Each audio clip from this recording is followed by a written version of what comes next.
एक समय की बात है। राजा कृष्णदेव राय विजयनगर में दरबार लगाकर बैठे थे। उसी समय दरबार में एक सुंदर महिला एक बक्सा लेकर आई।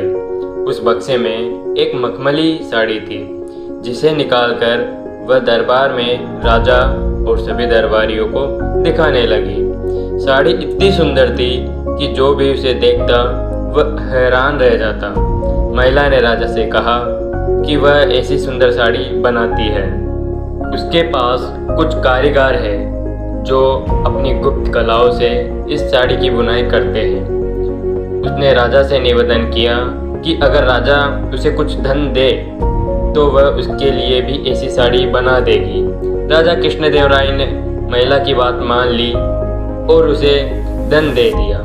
महिला ने साड़ी तैयार करने के लिए 1 साल का समय मांगा। इसके बाद वह महिला साड़ी बुनने वाले अपने कारीगरों के साथ राजा के महल में रहने लगी और साड़ी की बुनाई करने लगी।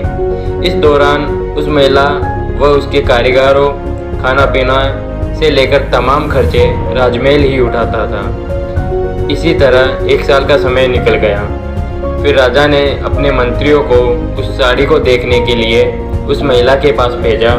जब मंत्री कारीगर के पास गए तो वह देखकर हैरान रह गए कि वहाँ 2 कारीगर बिना किसी धागे या कपड़े के कुछ बुन रहे थे। महिला ने बताया कि उसके कारीगर राजा के लिए साड़ी बुन रहे हैं, लेकिन मंत्रियों ने बताया कि उन्हें कोई साड़ी दिखाई नहीं दे रही। इस पर उस महिला ने कहा कि यह साड़ी सिर्फ वही लोग देख सकते हैं जिनका मन साफ और जीवन में उन्होंने कोई भी पाप नहीं किया हो। महिला की यह बात सुनकर राजा के मंत्री परेशान हो गए। उन्होंने बहाना बनाते हुए उस महिला से कहा कि उन्हें वह साड़ी देख ली है और वे वहां से चले गए। राजा के पास वापस आकर उन्होंने कहा कि वह साड़ी बहुत ही सुंदर है। राजा इस बात से काफ़ी खुश हुआ।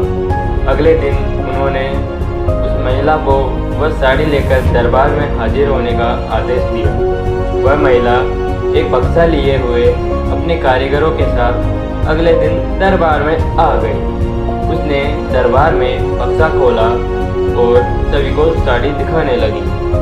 दरबार में बैठे सभी लोग बहुत हैरान थे, क्योंकि राजा समेत किसी भी दरबारी को कोई साड़ी नहीं दिखाई दे रही थी। यह देखकर तेनालीरामा ने राजा के कान में कहा कि उस महिला ने झूठ बोला है, वह सभी को बेवकूफ़ बना रही है। इसके बाद तेनालीरामा उस महिला से कहा कि उन्हें यह दरबार में बैठे किसी भी दरबारी को यह साड़ी दिखाई नहीं दे रही है। तेनालीरामा की यह बात सुनकर महिला ने कहा कि यह साड़ी सिर्फ उन्हीं को दिखाई देगी जिसका मन साफ होगा और उसने कोई पाप नहीं किया होगा। महिला की इस बात को सुनकर तेनालीरामा ने मन में एक योजना आई। उन्होंने उस महिला से कहा, राजा चाहते हैं कि तुम खुद उस साड़ी को पहनकर दरबार में आओ और सभी को वह साड़ी दिखाओ। तेनालीरामा की यह बात सुनकर वह महिला राजा के सामने माफ़ी मांगने लगी।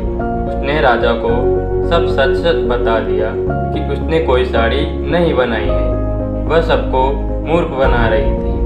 महिला की बात सुनकर राजा को बहुत गुस्सा आया। उन्होंने उसे जेल में डाल दिया।